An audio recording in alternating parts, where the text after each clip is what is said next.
ಕೆಲಸ ಆಗಲ್ಲ ಅಂದ್ರೆ ಏನೋ ಅರ್ಥ? ನೀವು ಕೇಳಿದಕ್ಕಿಂತ ಹೆಚ್ಚು ದುಡ್ಡು ಕೊಟ್ಟಿದ್ದೀನಿ ತಾನೇ? ಏನು ಕಾಡಲ್ಲೇ ಹುಟ್ಟು ಬೆಳೆದಂಗೆ ಮಾತಾಡಿದ್ರಿ? ನೋಡು, ಪ್ರದ್ಯುಮ್ನ ಏನಾದ್ರೂ ಬೆಂಕಿ ಹಚ್ಚಿದ್ರೆ ನಿಮ್ಮ ಗ್ರಹಚಾರ ನೆಟ್ಗಿರಲ್ಲ.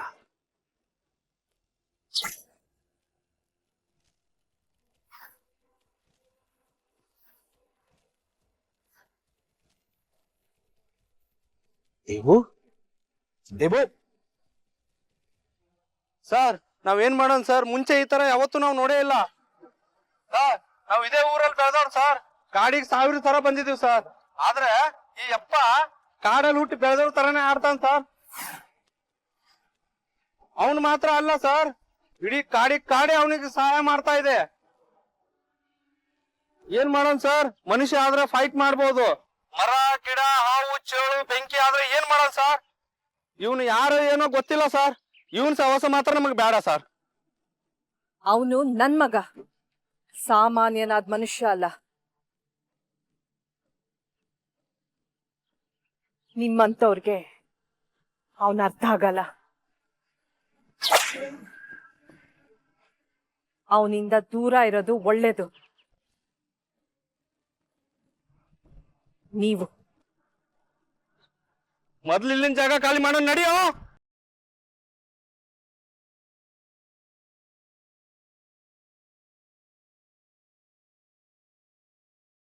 ಪದಕನ ಬಿಡಿಸಿದ್ ನೀವಾ?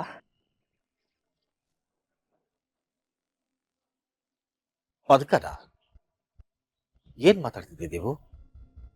ಯಾವ ಮರ, ಯಾವ ಪದಕ?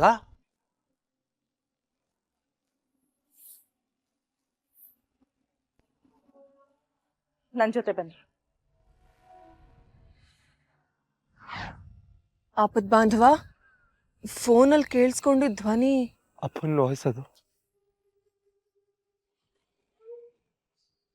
ಆಪದ್ ಬಾಂಧವ, ಬನ್ನಿ ಹೊಡೋಣ. ಹೊರಟೋದ? ಬೆಂಕಿ ಹಚ್ಚು ಆಪದ್ ಬಾಂಧವ.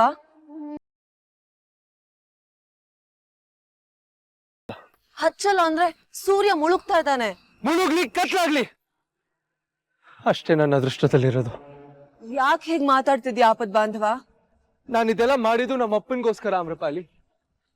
ನಾನು ಅರಣ್ಯ ಪ್ರವೇಶ ಮಾಡಿ ಗೆದ್ರೆ ಅಪ್ಪ ನನ್ನ ಒಪ್ಕೋತಾರೆ, ನನ್ನ ಮಗ ಅಂತ ಕರೀತಾರೆ ಅಂತ. ಆದ್ರೆ ಅವ್ರ ಮನ್ಸಲ್ಲಿ ನನ್ಗೋಸ್ಕರ ಒಂದೇ ಒಂಚೂರು ಪ್ರೀತಿ ಇಲ್ಲ, ಬರೀ ದ್ವೇಷ. ನಾನ್ ಗೆದ್ರೆ ನನ್ನ ಬಾಚಿ ತಪ್ಕೋತಾರೆ ಅನ್ಕೊಂಡೆ. ಆದ್ರೆ ಅವರು ನನ್ನ ತಡಿಯಕ್ಕೆ, ನನ್ನ ಸೋಲ್ಸಕ್ಕೆ ರೌಡಿಗಳನ್ನ ಕಳ್ಸಿದ್ದಾರೆ.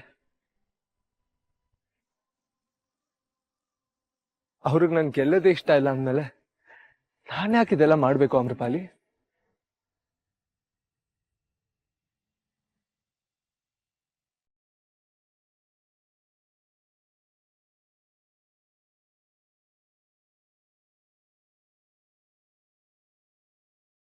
ನನ್ನ ಹಣೆಯಲ್ಲಿ ಅಪ್ಪನ ಪ್ರೀತಿ ಅನುಭವಿಸೋದನ್ನ ಆ ದೇವ್ರು ಬರ್ತೇ ಇಲ್ಲ ಅನ್ಸುತ್ತೆ.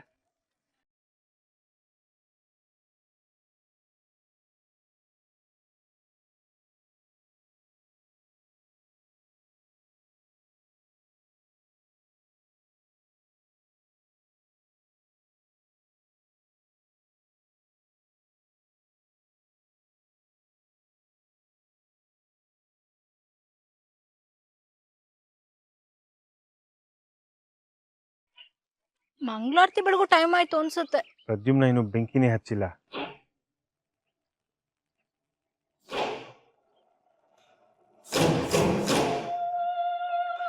ದೇವಸ್ಥಾನದಲ್ಲಿ ನಿಲ್ತಿದ್ಯಾ ಅಣ್ಣ? ನಿಮ್ ಮಗ ಸೋಲ್ತಾನೆ ಅಂತ ನಗ್ತಾ ಇದೆಯಲ್ಲ, ಸ್ವಲ್ಪನಾದ್ರೂ ಪಾಪ ಪ್ರಜ್ಞೆ ಬೇಡವಾ ನಿನ್ಗೆ? ಮಗಳನ್ನ ಮುಂದೆ ಇಟ್ಕೊಂಡು ಮಾಯಿ ಜೊತೆ ಆಟ ಆಡ್ತಾ ಇದೀಯ ನೀನು. ನಿನ್ನತ್ರ ಪಾಪ ಪುಣ್ಯದ ಪಾಠ ಕಲಿಬೇಕಾಗಿಲ್ಲ ನಾನು.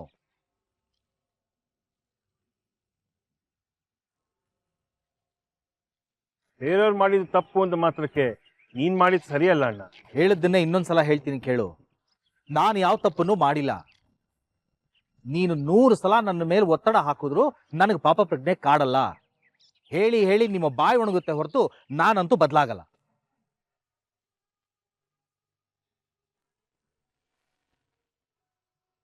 ದೊಡ್ಡಮ್ಮ, ಅಣ್ಣ ಬೆಂಕಿ ಹಚ್ಚಿ ಹಚ್ತಾನೆ, ನಂಗ್ ನಂಬಿಕೆ ಇದೆ. ಹೌದಮ್ಮ, ಏನು ಯೋಚನೆ ಮಾಡಬೇಡ. ಪ್ರದ್ಯುಮ್ನ ಬೆಂಕಿ ಬೆಳಗ್ತಾನೆ.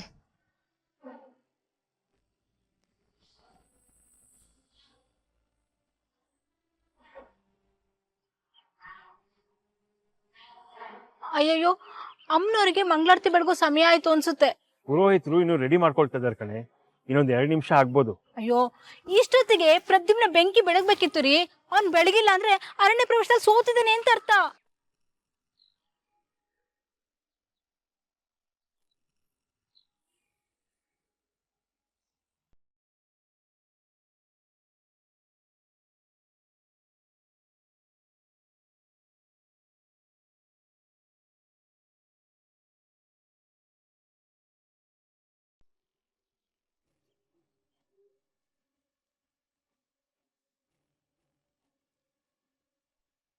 ಅಯ್ಯೋ, ಇನ್ನೂ ಸ್ವಲ್ಪ ಹೊತ್ತು ಅಂತ ನಾನು ನೀವು ಕಾಯ್ಬೋದು. ಆದ್ರೆ ಪುರೋಹಿತರು ಕಾಯ್ತಾರ? ಅವ್ರು ಸರಿಯಾದ ಟೈಮಿಗೆನೆ ಮಂಗಳಾರತಿ ಮಾಡೋದು. ಅಷ್ಟ್ರೊಳಗ್ ಪ್ರದ್ಯುಮ್ನ ಏನಾದ್ರು ಬೆಳಗ್ದೆ ಹೋದ್ರೆ? ಪ್ರದ್ಯುಮ್ನ ನಿಜವಾಗ್ಲೂ ಗೆಲ್ತಾನೆ ಅನ್ಕೊಂಡಿದ್ದೆ ನಾನು ಹಾಗೆ ಅನ್ಕೊಂಡಿದ್ದೆ ಕಣೆ. ಯಾಕಂದ್ರೆ ಪ್ರದ್ಯುಮ್ನ ಇದುವರೆಗೂ ಯಾವ್ದ್ರಲ್ಲೂ ಸೋತೇ ಇಲ್ಲ. ಯಾಕಂದ್ರೆ ಮುಂಚೆ ಅವ್ರ ಅಪ್ಪ ಅವನನ್ನ ಸೋಲ್ಸ್ಬೇಕು ಅಂತ ನಿಂತಿರ್ಲಿಲ್ವಲ್ಲ, ಅದಕ್ಕೆ.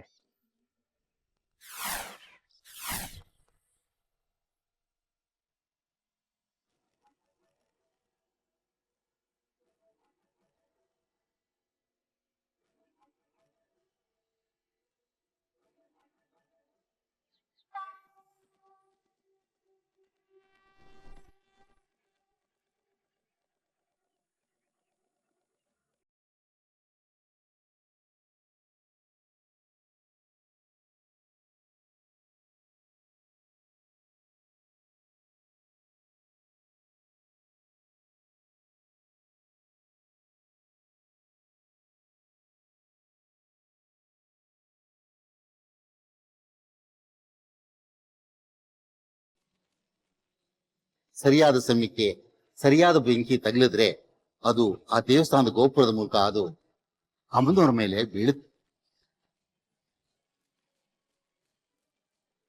ಆಗ ಅಮ್ಮನವರು ಬೆಳಕಿನ ಅಭಿಷೇಕ ಆಗಿದೆಯೇನೋ ಅನ್ನೋ ತರ ಹೊಳಿತಾ ಇರ್ತಾರೆ.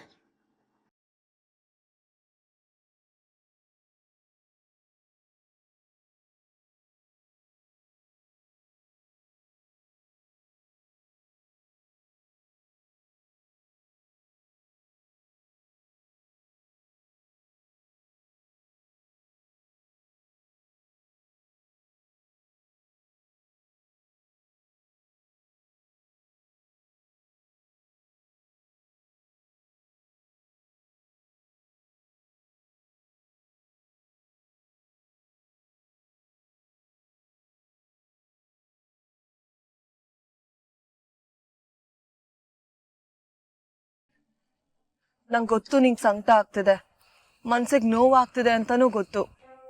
ಅಪ್ಪ ಅಮ್ಮನ ಪ್ರೀತಿ ಸಿಗದೆ ಬದುಕೋದು ಎಷ್ಟು ಕಷ್ಟ ಅಂತ ನನಗೆ ಗೊತ್ತು. ಇಲ್ಲ ಅಮೃಪಾಲಿ,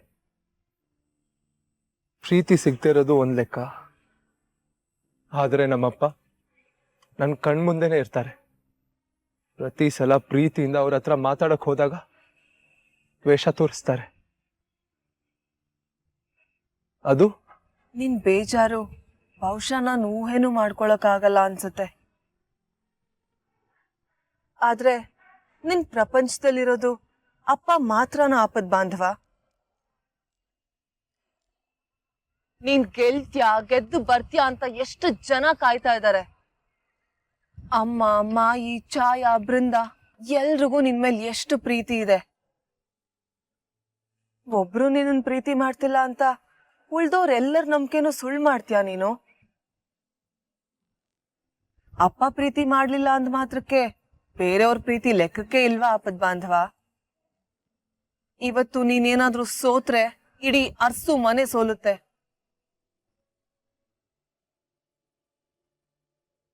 ನೀನ್ ಕತ್ಲಾಗೋದ್ರೊಳಗೆ ಬೆಂಕಿ ಹಚ್ಚಿಲ್ಲ ಅಂತಂದ್ರೆ ನೀನ್ ಪ್ರೀತಿ ಮಾಡೋ ಎಲ್ರೂ ಮನ್ಸು ಕತ್ಲಾಗೋಗುತ್ತೆ.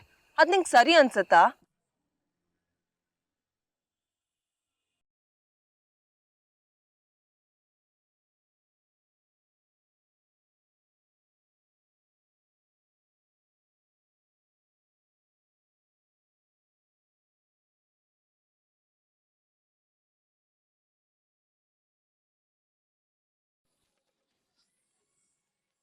Thank you ಅಮೃಪಾಲಿ.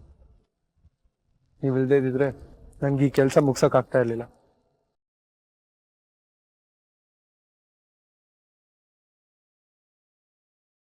ನನಗ್ ಕೆಲ್ಸ ಇದೆ ಆಪತ್ ಬಾಂಧವ, ನಾನು ಹೊರಡ್ಬೇಕು. ಅಮೃಪಾಲಿ, ಅಮೃಪಾಲಿ ಎಲ್ಲಿಂದ ಬಂದ್ರು, ಎಲ್ಲಿಗೆ ಹೋದ್ರು, ಯಾಕಿಷ್ಟು ಅರ್ಜೆಂಟಲ್ಲಿ ಇದ್ದಾರೆ ಒಂದು ಗೊತ್ತಾಗ್ತಾ ಇಲ್ಲ.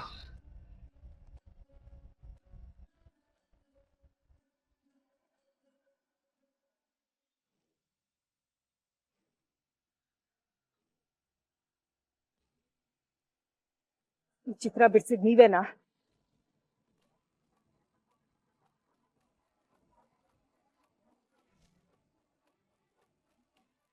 ಇಲ್ಲ ದೇವು, ಇದನ್ನ ನಾನ್ ಬರ್ದಿಲ್ಲ. ಸುಳ್ಳು ಹೇಳ್ಬೇಡಿ ನೀವು. ನಿಜವಾಗ್ಲೂ ಇಲ್ಲ ದೇವು. ನನಗ್ ನಿಮ್ ಮೇಲೆ ನಂಬಿಕೆ ಇಲ್ಲ.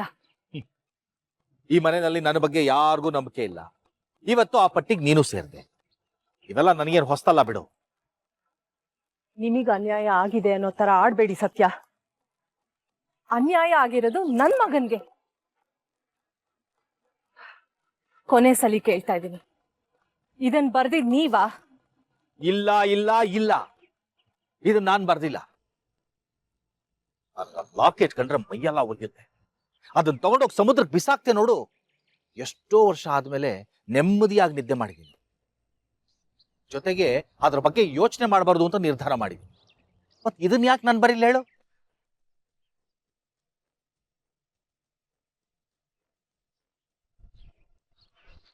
ದೇವು, ಇದನ್ನ ನೋಡಿದ್ರೆ ಇಲ್ಲಿ 2 ಲಾಕೆಟ್ ಇದೆ. ಇವೆರಡನ್ನು ಒಂದಕ್ಕೊಂದು ಸೇರ್ಸಿದ್ರೆ ಒಂದಾಗೋ ತರ ಕಾಣುತ್ತೆ. ಇದು ನನ್ಗೂ ಅರ್ಥ ಆಗ್ತಾ ಇಲ್ಲ. ನಿನ್ ಮಗನ ಯಾರಾದ್ರೂ ಹುಡುಕ್ತಿದಾರಾ ಅವನನ್ನ ಕರ್ಕೊಂಡು ಹೋಗೋದಿಕ್ಕೆ?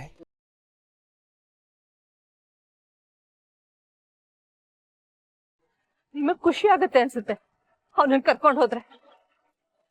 ದೇವು, ನನ್ ಮಗ ಯಾವತ್ತು ನನ್ನಾಗ್ಲಿ ನನ್ ಮನೇನಾಗ್ಲಿ ಬಿಟ್ಟು ಹೋಗಲ್ಲ. ಬಿಟ್ಟು ಹೋಗಕ್ಕೆ ಈ ದೇವಿಯಾನಿ ಬಿಡಲ್ಲ.